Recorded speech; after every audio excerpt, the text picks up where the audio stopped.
Good afternoon, everyone. Hi, I'm Dr. Parina Sarhar. I'm the clinical head at Oasis Fertility, Secunderabad, and today I'll be talking about the do's and don'ts in fertility treatment. Now, fertility treatment, as all my patients are aware of, it's basically a very high stress situation. Patients themselves are very stressed out. Then, is there something which we need to do? Is there something which we should not really be doing? What are the things which we should really be doing in order to increase our chances of success? And what is it that might really reduce our chance of success? So, in today's talk, I'll try and touch on all your queries regarding what are the common do's and don'ts which you should be doing regarding as far as your fertility treatment is concerned. Now, this is applicable to all those couples who are undergoing any sort of fertility treatment, whether it's IUI, IVF in general. So, if there's anything specific to patients who are undergoing IVF treatment, I will be detailing about that as well. So let's begin with the diet. A very common question which all patients have is that what is it that we really need to follow as far as our diet is concerned? Is there something special that we should be eating? Is there something which we should be avoiding? Now it's just basic. Try and avoid processed food. Have food which makes you feel clean. That means don't have something which leaves you feeling very heavy, which is difficult to digest.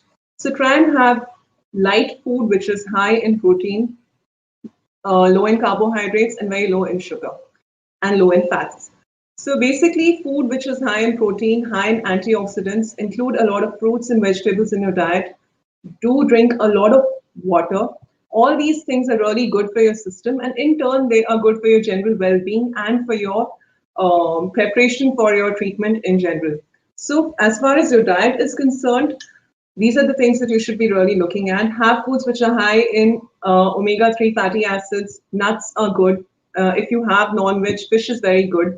Now, a lot of patients have this misconception that if you're really planning for pregnancy, you should be avoiding non-veg and you should not really be having eggs.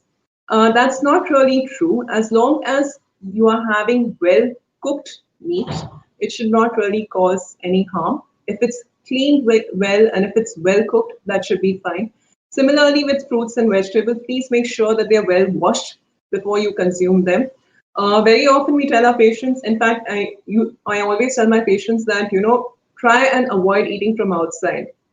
And the reason being that in case if you fall ill with something which leads to a stomach upset, there's not much in terms of medicines which we can give you. So be very careful about where you're really eating from, if from outside. As far as possible, avoid eating from outside, avoid having processed food, avoid having junk food. If you're really craving it, eat it from a place that you really trust with hygiene standards. So that's in general about diet. As far as coffee and tea intake, a lot of patients would be asking us, can we have tea and coffee? The general rule is anything in moderation should not really do you any harm. So if you're someone who has just a cup of coffee in the morning and evening, that should be fine.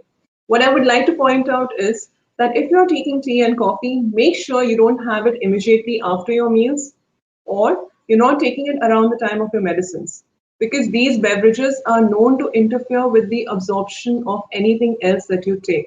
So if you're taking it around the time of your medicines, it's going to interfere with the absorption of your medicines. If it's at around the time of your food, then it's going to interfere with the absorption of all the nutrients. So just keep these few points in mind.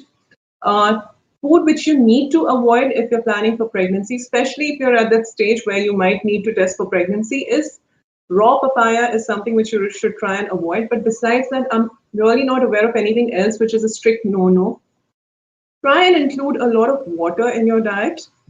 Water is very good because in general, as we all know, it's a cleanser, but it will also help in keeping your bowel movements regular. You will face less of constipation with it.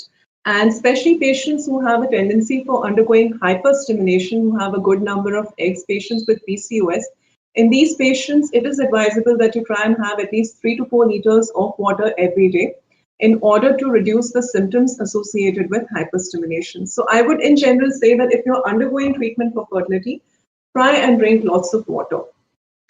Because it's a known, a lot of patients will complain to us that, we have started medicines, but we are facing a lot of constipation. So an easy way to kind of work around that is try and drink a lot of water. Constipation is a common side effect of the progesterone medications that we put our patients on to support a pregnancy.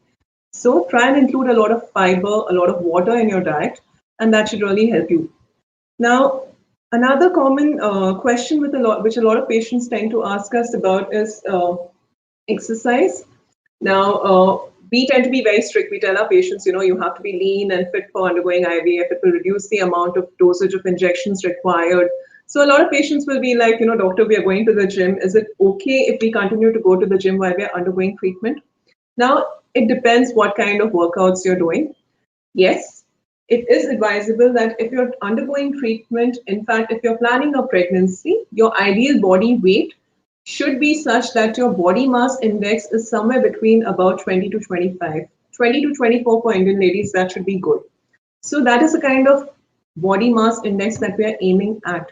Now, to achieve this, if you need to gym, well, that's fine. But don't suddenly, just before your treatment or just before you're starting planning for a pregnancy, don't suddenly adopt a lifestyle which is very drastic from what you were living. So don't go for a very high intensity workout or sudden crash diets, because that in turn is going to lead to severe hormonal imbalance. So, like I said, moderation is the key. Take it slowly, take it gradually. Yes, work towards weight loss, but consult the experts. Don't just go online and follow anything that you come across. Take it in a scientific manner. So, as far as exercise is concerned, what is the kind of exercise which you're allowed and which is the one which is a strict no-no? You can go for brisk walking. There is nothing against that. Jogging, yes, okay, fine. Swimming is also good. Avoid high intensity workouts, especially towards the time if you are undergoing ovarian stimulation, whether in an IUI cycle or for an IVF cycle. As you near towards your pickup in an IVF cycle, please avoid any kind of exercise which puts strain on your lower abdomen. Because when we stimulate your ovaries, they tend to become bulky.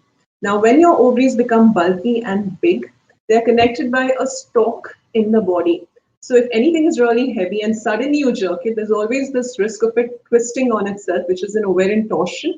And that can be a medical emergency with requiring a surgery. So that's one dreaded complication which we don't want you to end up with. And the best way to avoid that is don't do anything which puts strain on your lower abdomen closer to your pickup once you are stimulated. So take care of that.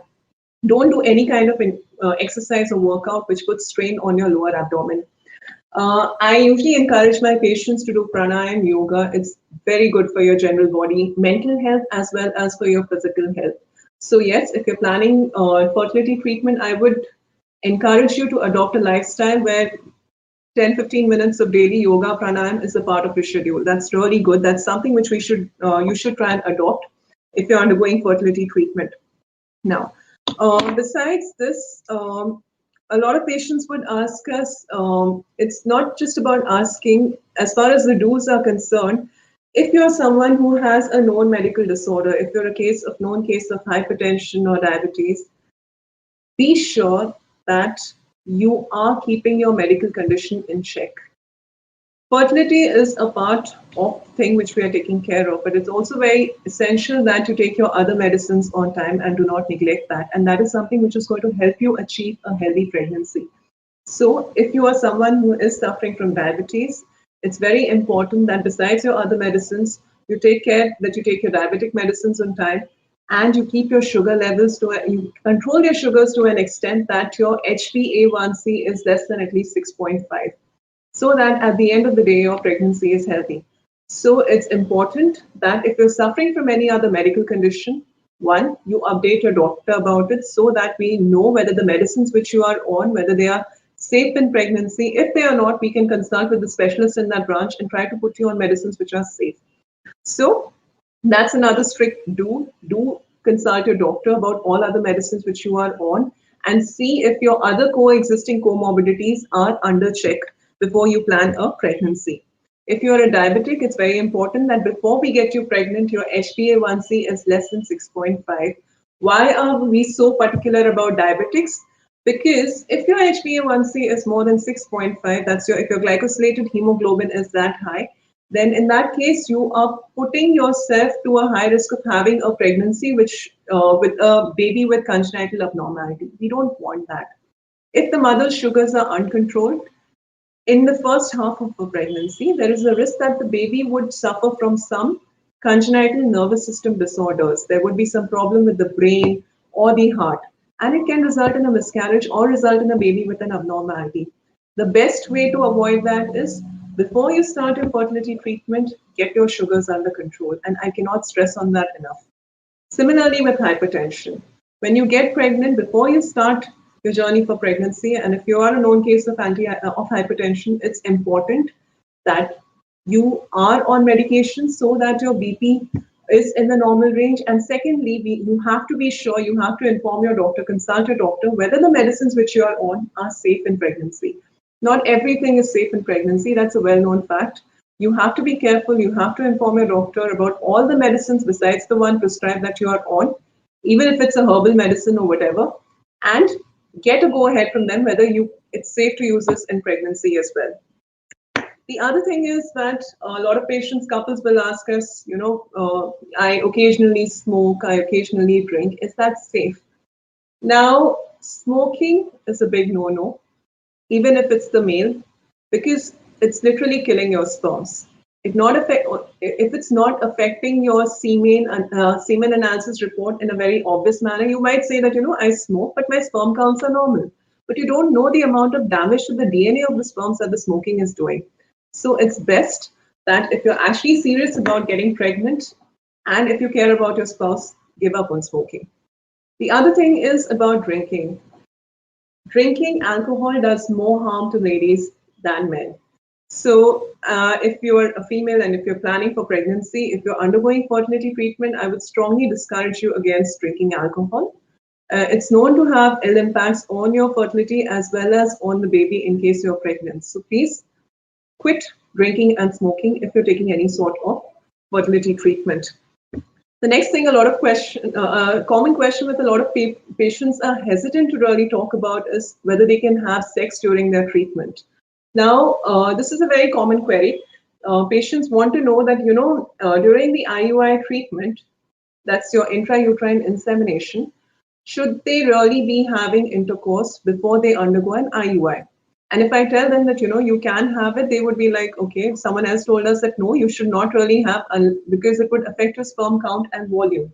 So the truth to this is that if someone has a good sperm count and motility, having intercourse regularly before the IUI is not going to impact your semen quality on the day of the IUI. In fact, it might increase your chance of conception in case your wife ovulates prematurely. But if you're someone who has some erectile dysfunction, or if your sperm count and motility is on the lower side, well, in that case, we usually tend to go into your history and give you specific instructions accordingly. But if you're someone who's undergoing IUI for unexplained infertility, where the sperm count and motility is good, there is no harm really in having intercourse even the day before the IUI. Now, if you are undergoing IVF treatment, especially the ones who are undergoing FET when you're awaiting your transfer, there's no strict contraindication against having intercourse. The only thing being that we really don't want any cross infection. If one partner has some infection, we don't want the other to get. So if you want to have intercourse, you can use a condom and do it. Most of the FET cycles, there is really no chance of conceiving. So most of the patient doctors nowadays are doing the sort of cycle where there's no egg growing. So there's no risk.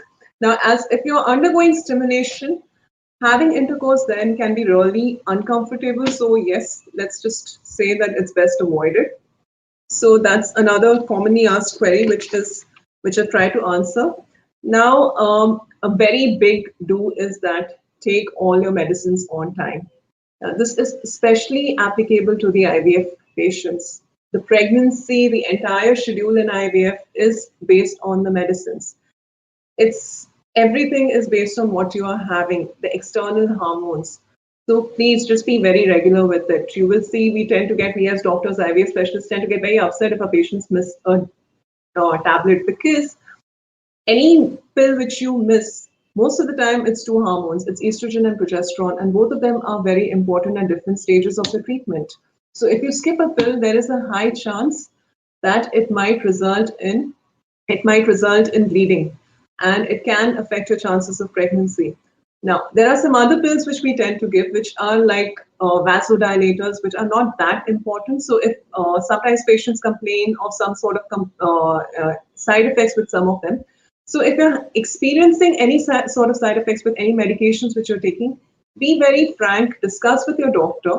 There are so many alternatives available nowadays. So rather than suffering in silence, come up to us. Let us know that what is it that is giving you trouble.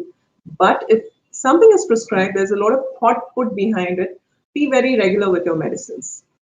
Try and avoid skipping any medicine. If some medicine is leading to side effect, we are just a phone call away. You can get back to us, let us know what is causing you trouble, and we can try and find a suitable solution to that. Similarly, now as far as the injections are concerned, a lot of time patients get really distraught and they will be like, doctor, took my injections 5 minutes late. I took my injections 10 minutes late, or the sister came half an hour late. Now it depends what kind of injection is it. Now, if we are talking about if you're someone who is undergoing an IVF stimulation, and if it is the antagonist injection, which is to prevent premature ovulation, if that is the injection, please see to it that you take it on the right time. But if you're talking about the other injections, which are basically given to make the eggs grow, which are the gonadotropin injections, which is your FSH and your HMG injections, you can take them 15 minutes, half an hour late. Try and be on time as far as possible, but it's not the end of the world if you get a bit late with them. Now, as far as your progesterone injections are concerned, which are usually given after embryo transfer, well, in those cases also, it's okay. Try and be on time, but at times, if you are late by half an hour, 20 minutes, 1 hour, it's okay. But it's not acceptable if you're taking once in the morning and the other time in the afternoon. Try and be as close to approximately 24 hours interval as possible, or 12 hours in the case of subcutaneous injections. So discuss with your doctor. If you're facing some problem with the timing of the injections, be open, discuss with them, find out. Rather than sitting and worrying in silence, it's better that you discuss with your doctor about the timings of the injections. Try to be on time as far as possible. But in case if there's any doubt, be open and discuss about it. Now, another question which is commonly asked is about traveling. A lot of patients want to know, is it safe to travel? There is this misconception. Before traveling, let me discuss about bed rest. A lot of patients, in fact, they are reluctant to undergo IVF treatment because they would be like, we cannot afford to take the bed rest, which seems to be mandatory after you have undergone an embryo transfer, or for that matter, even after an IUI. So let me be very clear about this. There is no need for bed rest so early on in pregnancy. There are very specific indications for bed rest, and that is usually seen in patients once they have, conceived and they are towards somewhere in the second trimester where they have a low-lying placenta, they have a high tendency to bleed, or they have a cervical incompetence, which puts them at a high risk for a preterm labor. But when you're just undergoing fertility treatment, I really can't think of any condition which is making bed rest mandatory. There is no need for bed rest after IUI. There is no need for bed rest after embryo transfer. I would, in fact, encourage my patients to go on with their normal lives. Please don't make your life about your fertility treatment. There's so much more to your life than this. Try to keep yourself distracted with your normal activities so that this is not the only thing that you're thinking about all day. So keep yourself busy, indulge in your hobbies. Once you have undergone your treatment, especially post your IUI or post your FET, you will see the whole family is really pampering you and there's a lot of attention. Enjoy it.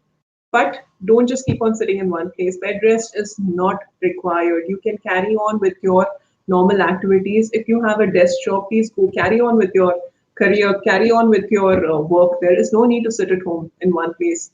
You can do your cooking, you can do your routine activities. The things which you should avoid vigorous, strenuous work.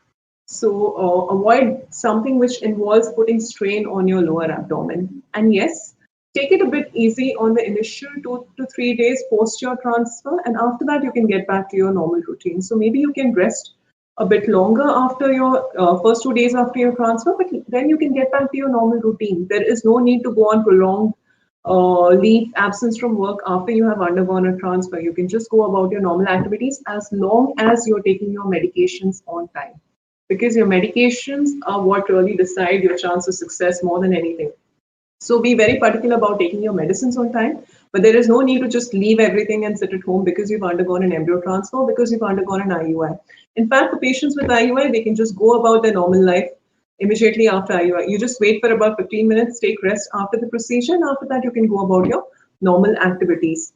Now, so coming to the question of traveling, is it safe? Can we, a lot of time we have patients who are coming from outstation for transfers, and then they want to know that, can we travel back to our native place after the transfer? Yes, you can. As long as you're traveling safe. Now, this question, the answer to this question changes a bit in the current scenario because we are living in a COVID era. So I would discourage traveling in public transport. So, if as far as possible, I would strongly discourage traveling.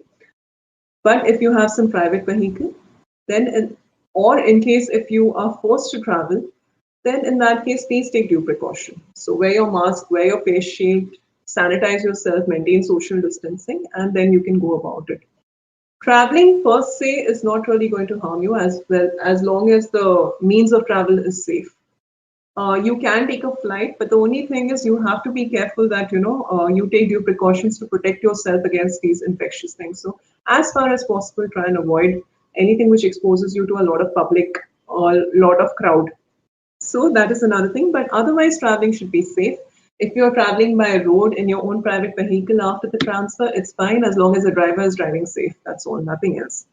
Now, a lot of patients also have this question about, that our house is located, our flat is located on the second floor, third floor. Is it advisable for us to climb so many stairs and go up or down? Or how many times in a day can we use the stairs?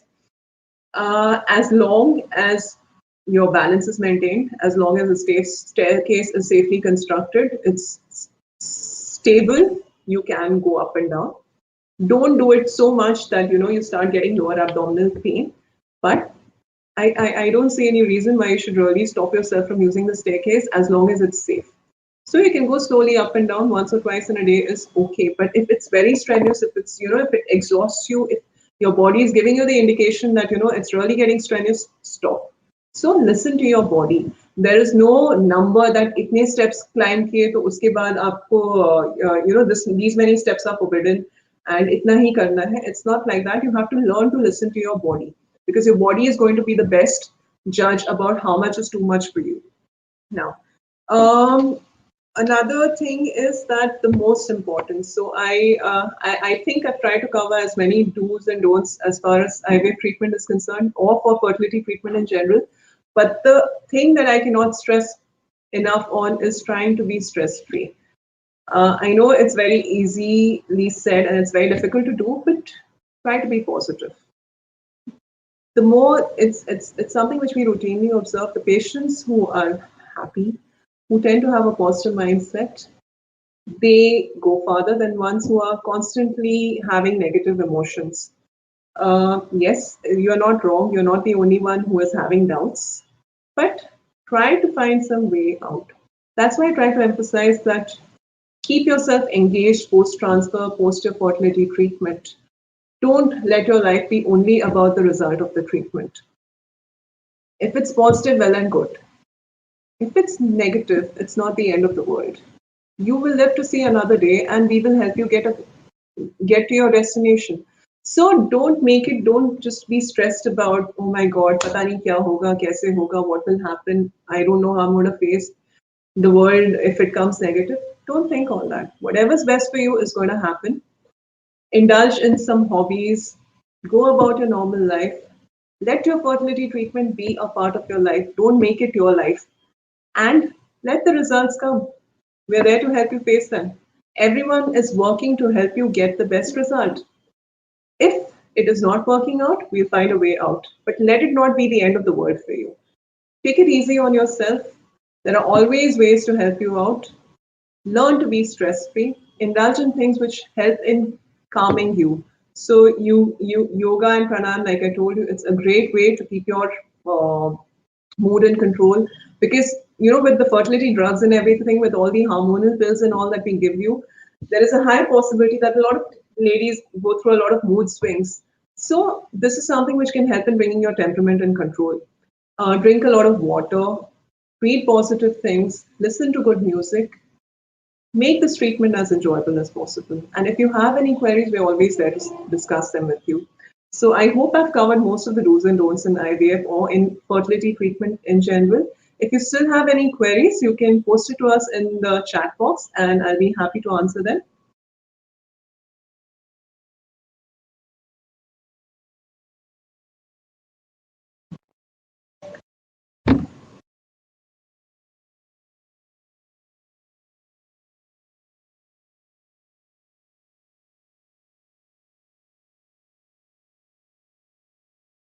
Okay, so if you have any queries, you can post it in our website or you can call up on the number which is being shown below and we would be happy to answer them for you. Thank you.